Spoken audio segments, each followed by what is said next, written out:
Good morning, everyone. Happy Friday. Welcome to our town hall today. I want to talk about, again, I've alluded to over the past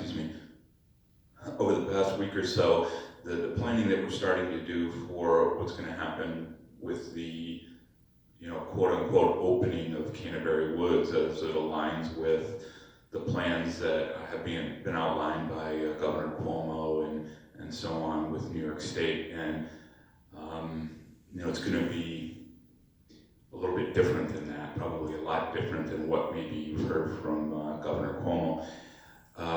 But to start the ball rolling with that, I actually have a meeting set for next week in this room live with members of the resident council, and that includes folks from Gate Circle as well.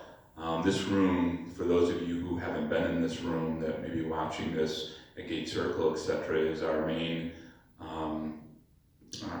hall here in Williamsville, so we can easily space out 10 plus feet if we need to. In fact, we have some of our staff meetings in this room now, and we do just that. There's a reason that we have them in this room, is that we can space out and be relatively safe and so on. So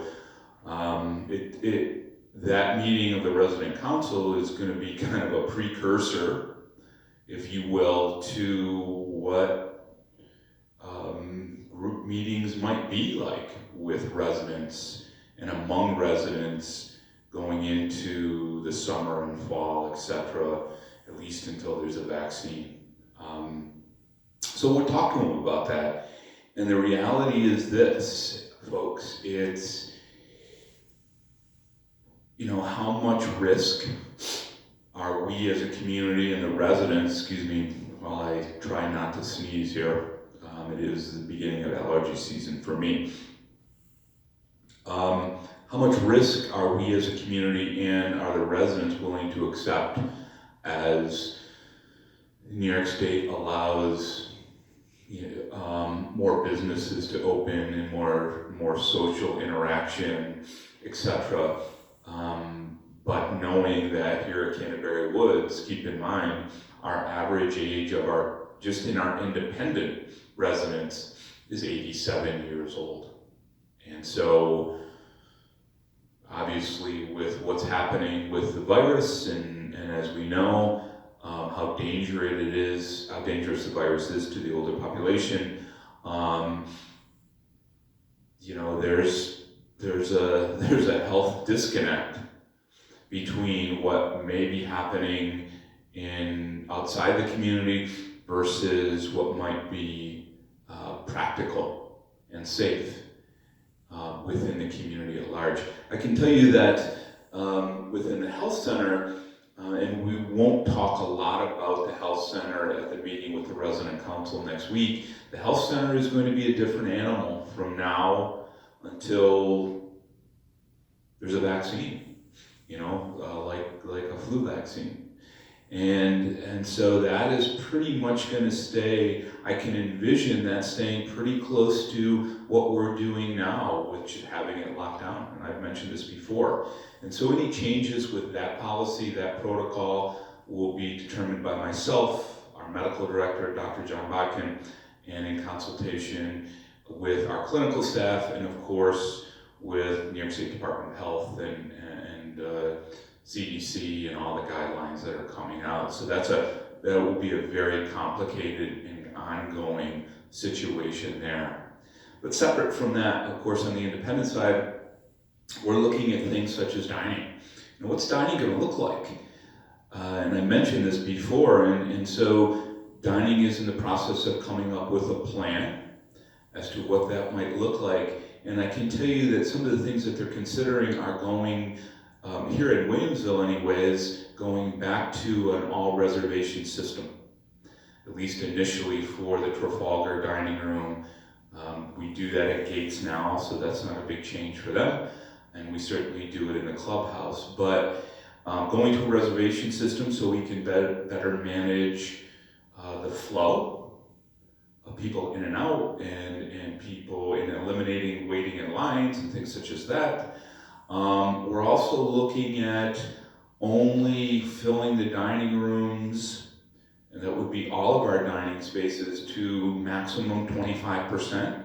So what that would mean basically is that people would not be able to come and have dinner in the dining room every single night, whether it be at Gates or the clubhouse when it's open, or here in Trafalgar, or at the main dining room. So we would have to coordinate. We would have to say to our residents, you can only make reservations 2 or 3 times a week, and try to coordinate through that process.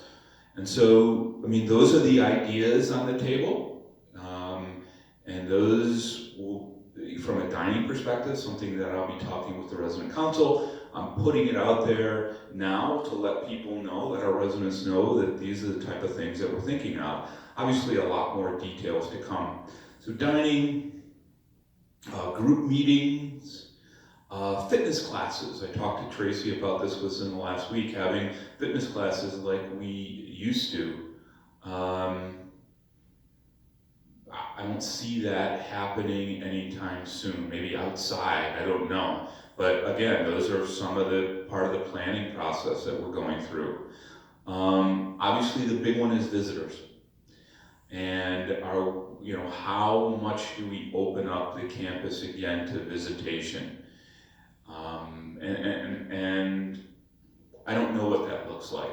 I can tell you this, is that we are planning, at least here in Williamsville, because it's different than Gate Circle, we're planning on continuing with our security detail that we have at the main entrance, and have the 2 other entrances locked off here for the foreseeable future. Now that doesn't mean that we're not going to let more visitors in, and that doesn't mean that we're not going to continue to examine that process and change the protocol, whether it's here or at Gate Circle, letting more visitors in. It just means that we want to be able to still control that flow in some way, shape, or form. And again, I don't know what that looks like. I have ideas, we have plans. We're going to start integrating technology within the visitation process, both here and at Gate Circle. I'm going to talk to the resident council next week about some of the technology that we're going to be integrating. Some of it's going to involve better temperature taking and integration of visitor sign-ins and tracking once they're in the building, things such as that. That's going to be happening. The other possibility, and it's something that we're in line for, is doing our own antibody testing right here on site, specifically for visitors, before they would be allowed to go through the building or have visitations. That's an expensive process. It's a process that does take several minutes. It's about a 5 to 15 minute process. It involves a finger prick, which some people are not going to like. But those are the things that are on the table as we continue to look at opportunities to both open up the campus more and allow visitation, but also at the same time, have safety protocols in place, or continue to have safety protocols in place through the use of technology and other means to try to keep our residents safe. It's a very fluid process. There's a ton of information out there for communities like us and for society in general about how this is going to evolve over time. And what's happening today is going to be different than what's happening a month from now, 2 months from now, 3 months from now. So what we're going to continue to do is be practical, continue to share information with our residents, continue to participate with them in what is best for them and best for the community as a whole and best for the organization. But what we all need to realize is that with the opening of the community, or opening of a store, or opening up of New York State, there's a certain level of risk that comes with that. And as you're seeing play out right in front of us in real time, through the politics of it all, through the socioeconomics of it all, you're seeing people grapple grapple with what that risk is going to be. And it's no different in the microcosm here of Canterbury Woods. So we're going to start going down that road. I also want to say that a couple of things. So I mentioned last week that we had 4 staff members testing positive.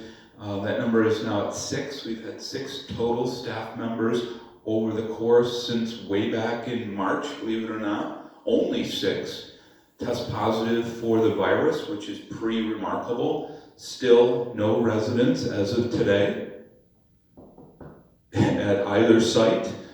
Here or at Gates Circle have registered positive for the virus. So I mentioned that on the 6 staff members because they've been staff members across all disciplines. And in fact, there have been direct caregivers that have tested positive for the virus. I say this again not to scare anybody. I say this to continue to actually reinforce and hopefully make people feel safer that A, we are on top of this and we do take very stringent protocols, and B, the protocols that are in place not only here at Canterbury Woods but through society: wear masks, wash your hands, use sanitizer if you need to, wear gloves and gowns in a healthcare setting as appropriate, which we do, limit interaction, etc., etc. Those work. The numbers show that they work, and they certainly work for us in this setting, and we're very diligent about it, and we're almost maniacal about it. You can talk to my staff about how maniacal we are about reinforcing the use of masks and the use of the protocols that we've put in place, because what we know to be true is that people that work here have and are going to get the virus, and we need to be able to respond to it to protect everybody else, residents and staff members, when that happens. I want to, of course, wrap this up by saying Happy Mother's Day to all of our mothers, residents, and of course staff members as well. I know this for a lot of people will be kind of a bittersweet Mother's Day because many of you will not be able to spend it with your families in close proximity as would be ideal, as you would traditionally like. But certainly Happy Mother's Day. Anyway, try to celebrate in the best way you can. I can tell you that here in Williamsville, and I'm sure it's happening in the Gate Circle, that the flower train is flying. I just walked out of my office about 10 minutes ago, and the bouquets of flowers are coming in, and it's awesome to see. And our residents, our staff members will be delivering flowers all day, I'm sure, for the next couple of days. And it's obviously wonderful for us to be able to do that. So, Happy Mother's Day. Thank you.